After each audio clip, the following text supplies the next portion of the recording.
விவசாய நண்பர்களுக்கு வணக்கம். இந்த வீடியோவில் நம்ம மிளகாய் செடிகளில் ஏற்படக்கூடிய நோய்களோட தாக்கங்கள், அதற்கு என்ன மருந்து அடிக்கலாம் அப்படிங்கிறதான் பார்க்க போகிறோம்.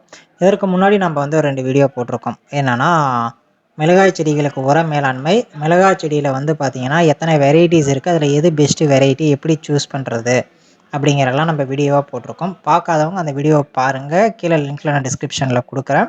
அண்டு மிளகாய் சாகுபடி அப்படின்னு சொல்லி ஒரு பிளேலிஸ்ட்டும் க்ரியேட் பண்ணியிருக்கோம். அதில் கூட போய் பார்த்து தெரிஞ்சுக்கங்க. அடிக்கடி அப்டேட்டட் வீடியோஸ் அதில் போட்டுக்கிட்டே இருப்போம். ஓகேவா? சேனலை சப்ஸ்கிரைப் பண்ணலன்னா நம்ம சேனலை மறக்காமல் சப்ஸ்கிரைப் பண்ணிக்கங்க. இன்னும் நிறையா விவசாயிகளுக்கு ஷேர் பண்ணுங்கள், அவங்களுக்கும் தெரியட்டும். நம்ம இப்போ மிளகாய் சாகுபடியில் ஏற்படக்கூடிய தாக்கங்கள் என்ன, அதாவது மிளகாய் பயிரை தாக்கக்கூடிய பூச்சிகள் என்ன அப்படின்னு சொல்லி பார்த்துருவோம். பூச்சிகள், புழுக்கள். அதில் ஃபஸ்ட்டு காய் துளைப்பான் அப்படிங்கிறது எல்லாருக்குமே தெரியும். நம்ம பருத்தி செடியிலையும் சரி, நிறையா செடிகளில், காய்கறி செடிகளில் பொதுவாக ஃபேஸ் பண்ணக்கூடிய ஒரு ப்ராப்ளம் அப்படின்னா காய் துளைப்பான். இந்த காய் துளைப்பான் அப்படிங்கிறது எப்படி இருக்கும் அப்படின்னா, உதாரணத்துக்கு மிளகாய் பதானம் பார்க்குறோம். மிளகாய் செடி எடுத்துக்கும். மிளகாய் பழத்தை உள்ளே இருக்கக்கூடிய திசுக்கள் எல்லாத்தையுமே, அதாவது உள்ள அந்த விதை மாதிரி இருக்குல்ல, அது எல்லாத்தையுமே வெளியே தள்ளி விட்டுட்டு இது பார்த்திங்கன்னா உள்ளே போய் உக்காந்துக்கும். உடலோட மற்ற பகுதிகளில் வைத்துள்ள எல்லாத்தையுமே வெளியே தள்ளிட்டு இது உள்ளே போய் உக்காந்துக்கும். ஸோ இப்படி தான் பார்த்திங்கன்னா மிளகாய் செடியில் காய் துளைப்பான் இருக்கும். பருத்தி செடியிலையும் அதேமாரி தான். உள்ளே போய் உக்காந்துக்கும். வெளியே புழுக்களோட மலம் அதுமாரி சின்ன சின்ன விஷயங்கள்லாம் இருக்கும். இதுதான் காய் துளைப்பானுக்கான அறிகுறி. இந்த காய் துளைப்பானுக்கு என்ன மருந்து அடிக்கலாம் அப்படிங்கிறதே கேள்வியாக இருக்கும். காய் துளைப்பானுக்கு நம்ம புழு மருந்து நார்மலாக அடிப்போம் இல்லையா, அதெல்லாம் சின்ன சின்ன புழுக்களாக இருக்கிறப்ப அடித்தோம் அப்படின்னா சூப்பராக கேட்கும். புழு பெருசாகிடுச்சு அப்படின்னா நம்ம நவலூரான் ப்ளஸ் ஹீமாமெத்தின், அதாவது பார்த்திங்கன்னா ஹேமர் டெக்னிக்கல் இருக்கு இல்லையா, அந்த டெக்னிக்கல் இருக்கக்கூடிய மருந்துகள் நம்ம பயன்படுத்தும் போது ரிசல்ட் சூப்பராக இருக்கும். ஒரு டேங்க்குக்கு 50 to 60 ml நம்ம போட்டு அடிக்கும் போது ரிசல்ட் நம்ம எதிர்பார்க்குறதோட சூப்பராகவே இருக்கும். இதுதான் பார்த்திங்கன்னா காய் துளைப்பான் எப்படி இருக்கும், அதற்கான மருந்து என்ன அப்படிங்கிறது. இந்த லிஸ்ட்டில் நம்ம அடுத்து பார்க்கக்கூடியது இலைப்பேன். ஓகேங்களா? இலைப்பேன் அப்படிங்கிறது இது பொதுவாக அந்த இலையில் இருக்கக்கூடிய அந்த பூச்சிக்கள்லாம் இலை மேலே இருக்கக்கூடிய சாறுகள் எல்லாமே உறிஞ்சி இலையை பார்த்திங்கன்னா சுருங்கி போன மாரி ஆகிடும். அப்படியே சுருட்டிக்கிட்டு போயிடும். ஓகேங்களா? இது இலை சுருட்டணும் ஒரு சிலர் சொல்லுவாங்க, ஒரு சிலர் இலைப்பேன்னு சொல்லுவாங்க. பார்த்திங்கன்னா ரெண்டுமே மோரோவர் சிமிலராகவே இருக்கும். ஓகேங்களா? இது இலையோட மேற்பரப்பில் பார்த்திங்கன்னா வெள்ளையாவோ இல்லை வெண்கலமான, அதாவது பார்த்திங்கன்னா கோல்டு, லைட் கோல்டு கலரில் பார்த்திங்கன்னா மேலே இருக்கும். இதை அஃபெக்ட் அதிகமாக போகுது அப்படிங்கிற பட்சத்தில், அதாவது இப்போ மிளகாய் செடி அப்படின்னா பூ இருக்குன்னா பூ மொட்டுகள் எல்லாம் பார்த்திங்கன்னா உடஞ்சி போயிடும். அப்புறம் கொஞ்சம் டைம் ஆனவுடனே, 1 நாள் 2 நாள் ஆனவுடனே அப்படியே கீழே விழுந்து போயிடும். ஒரு சில டைம் காய கூடமே கீழே அப்படியே கொட்டி போயிடும். இது எல்லாத்துக்கும் காரணம் என்ன அப்படின்னு சொல்லி பார்த்தீங்கன்னா அந்த இலைப்பேன் தான். ஸோ இலைப்பேன் வரப்போ நம்ம என்ன மருந்து அடிக்கலாம் அப்படின்னா, டெலிகேட்டே நமக்கு பார்த்திங்கன்னா போதுமானது. 1 லிட்டர் தண்ணிக்கு 1 ml அப்படிங்கிற அளவில் நம்ம டெலிகேட் போட்டு அடித்தோம் அப்படின்னா நல்ல ரிசல்ட் கொடுக்கும். மக்காசோளத்திலேயே புழு இதுமாரி பிரச்சனைகள் வரும்போது நம்ம டெலிகேட் அடித்தாலே சூப்பராக இருக்கும். ஸோ இதுக்குமே நம்ம பார்த்திங்கன்னா டெலிகேட் அடிக்கலாம், நல்ல ரிசல்ட்ஸ் கொடுக்குது நமக்கு. அதில் அடுத்ததாக நம்ம பார்க்கக்கூடியது என்ன அப்படின்னா அஸ்வினி. ஸோ அஸ்வினிக்கெலாம் நம்ம பெருசாக யாருக்கும் பெரிய லெவலில் எக்ஸ்பிளைன் கொடுக்க தேவையில்லைன்னு நினைக்கிறேன். இந்த அஸ்வினியுமே கூட உங்களுக்கு என்ன சொல்லலாம், இந்த இலைப்பேனும் இதுவும் பார்த்திங்கன்னா சிமிலராக இருக்கும். இலையெல்லாம் மேலே பார்த்திங்கன்னா மஞ்சள் வெள்ளை நிறமாக மாறி போயிடும், சுருண்டு போயிடும். இது பார்த்திங்கன்னா இந்த எப்படி சொல்கிறது, தேனில் ஒரு திரவம் மாரி இருக்கும் இல்லையா, நல்லா பிசு பிசு பிசுன திரவம் மாரி இருக்கும் இல்லையா. ஸோ அது மாதிரி இதுலேயும் பார்த்திங்கன்னா தேனில் எப்படி தொட்டால் ஒட்டுதோ அதேமாரியே இதுலேயுமே பார்த்திங்கன்னா செடிகளோட பின்பக்கங்களில் நம்ம தொட்டு பார்த்தோம் அப்படின்னா ஒட்டிக்கும். இதுதான் பார்த்திங்கன்னா அசுவினிக்கான ஒரு அறிகுறி. ஸோ இதுக்கு நம்ம இமிடாக்ளோரிஃபைடும் அசிபேட் அடிக்கலாம். அப்படி இல்லைனா இமிடாக்ளோரிஃபைடு அசிமாப்ரைடு நம்ம அடித்தோம்னா போதும்.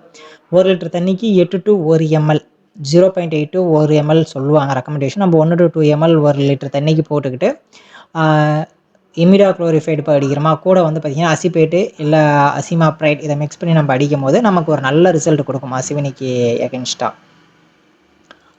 அடுத்ததாக பார்த்திங்கன்னா சிலந்தி பூச்சி. இந்த சிலந்தி பூச்சை நிறைய பேர் சொல்ல மாட்டாங்க. மிளகாய் இலைகள் இருக்கு இல்லையா, அது பார்த்திங்கன்னா கீழ் நோக்கி சுருண்டு போய் இருக்கும். ஓகேங்களா? அதை தான் பார்த்திங்கன்னா சிலந்தி பூச்சி அப்படிம்பாங்க. தாக்கப்பட்ட இலையோட காம்பு எல்லாமே பார்த்திங்கன்னா நீல கலரில் பார்த்திங்கன்னா மாறிக்கிட்டே போகும்.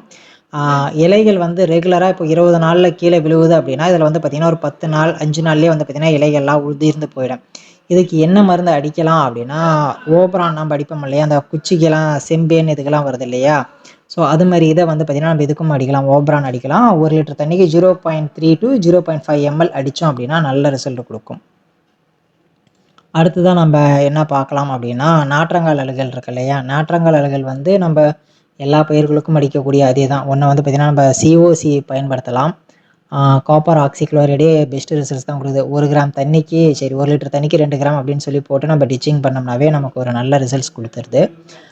அடுத்ததாக அந்த வேர் முடிச்சு அழுகல் நோய் இதெல்லாம் வருது இல்லையா? அதுக்கு வந்து பார்த்திங்கன்னா நம்ம வேலும் ப்ரைம்ஸ் இருக்கு இல்லையா? அதுவே கொடுக்கலாம். அந்த ஃப்ளைப்ரோனிம் 34.48 SC அப்படின்னு இருக்கும். அது வந்து நம்ம ஒரு ஏக்கருக்கு வந்து 1/4 லிட்டர் த்ரூ 1/2 லிட்டர் வரைக்கும் நம்ம செடிகள் பக்கத்தில் ஊற்றணும் அப்படின்னா போகும். இல்லைப்பா என்னால் அதுவே ஊற்ற முடியாது அப்படின்னா நம்ம கார்பனேசியம் மோனோசிஃபா ஹை டோசேஜில் நம்ம மிக்ஸ் பண்ணி நம்ம ஊற்றினோம் அப்படின்னாவே அதுவே வந்து இந்த வேர் முடிச்சு நார்ப்புழு இது மாதிரியான நோய்கள் எல்லாத்துக்குமே சால்வ் ஆகிடும். இதில் அடுத்தது மிளகாய் செடியில் தாக்கக்கூடியது அப்படின்னா சாம்பல் நோய். சாம்பல் நோயும் வந்து பார்த்திங்கன்னா இலையோட அடிப்பக்கங்களில் வந்து பார்த்திங்கன்னா சாம்பல் நிறமாக புள்ளி புள்ளி புள்ளியாக இருக்கும். அது மட்டும் இல்லாமல் மேற்பரப்பில் இலையோட மேற்பரப்பு வந்து பார்த்திங்கன்னா மஞ்சள் மாரி வந்து பார்த்திங்கன்னா ஒரு படர்ந்த மாரி இருக்கும். ஓகேங்களா? இலைகள் எல்லாமே வந்து பார்த்திங்கன்னா ஒரு மாதிரி எப்படி சொல்கிறது, காஞ்சி போன மாதிரி போய் அப்படியே கீழே விழுந்து போயிடும். இது எல்லாமே வந்து பார்த்திங்கன்னா சாம்பல் நோய்க்கு. அதாவது சாம்பல் நோயெல்லாம் வந்து சொல்லி புரிய வைக்கணுங்கிறது இல்லை, நிறைய விவசாயிகளுக்கு தெரியும்.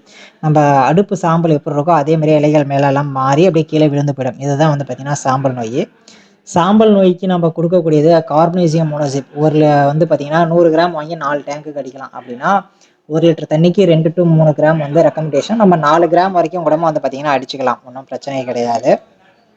அடுத்ததாக வந்து பார்த்திங்கன்னா வாடல் நோய். வாடல் நோய்க்கு நான் ஆல்ரெடி சொன்ன மாதிரியே தான் கார்பனேசியம் மோனோசிப் சாஃப்ட் டெக்னிக்கல் அடிக்கலாம். அப்படி எல்லாம் மோனோசிப் அடித்தோம் அப்படின்னா டிச்சிங் பண்ணாலும் சரி ஸ்ப்ரே பண்ணாலும் சரி நார்மல் ஆகிக்கும். ஃபைனலாக வந்து இலை சுருட்டு புழு இலைப்புலி நோயின்னு சொல்லுவோம் இல்லையா? அதுவாக இருக்கட்டும் இல்லை இலை சுருட்டுவாக இருக்கட்டும், இது எல்லாத்துக்கும் மோரோவர் ஒரே மாதிரியே டெக்னிக்கலே நம்ம வந்து பயன்படுத்திக்கலாம். அதே தான். அதாவது பார்த்திங்கன்னா அந்த இலை சுருட்டு இலை வாடல் இது மாதிரி எல்லாமே வந்து பார்த்திங்கன்னா ஒரே மாதிரியாக இருக்கும். இலை வந்து பார்த்திங்கன்னா மஞ்சள் நிறமாக மாறுறது, இலை வந்து லேசாக கரும்பச்சையாக மாறுறது, இலை கீழ் நோக்கி தொங்கி போயிருக்கிறது, உதிர்ந்து போகிறது, இது மாதிரியான பிரச்சனைகள் எல்லாமே வரும். இலை சுருட்டுக்கு வந்து பார்த்திங்கன்னா அசிமா ப்ரைடு அப்படிங்கிறத நம்ம பயன்படுத்திக்கலாம். 50 கிராமே வந்து பார்த்திங்கன்னா 2 டேங்க் அப்படின்னு சொல்லுவாங்க. அதை பார்த்திங்கன்னா 1 லிட்டர் தண்ணிக்கு 0.5 கிராம் அப்படின்னு சொல்லுவாங்க.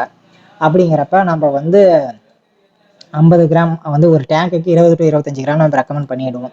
ஸோ அப்படி பண்ணும்போது தான் வந்து பார்த்திங்கன்னா இதோடைய ரிசல்ட்ஸ் வந்து நமக்கு நல்லா இருக்கும்.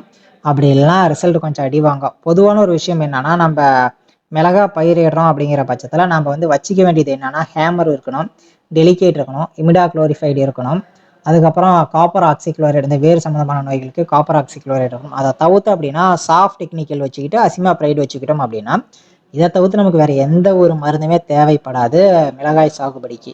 ஸோ இந்த வீடியோ மூலயமா உங்களுக்கு என்னென்ன நோய்கள் இருக்குது, அதை எப்படி சரி பண்ணுறது அப்படிங்கிறத தெரிஞ்சுக்கணும்னு நினைக்கிறேன். மறக்காமல் சேனலை சப்ஸ்கிரைப் பண்ணிட்டு இன்னும் நிறைய விவசாயிகளுக்கு ஷேர் பண்ணுங்கள். நன்றி.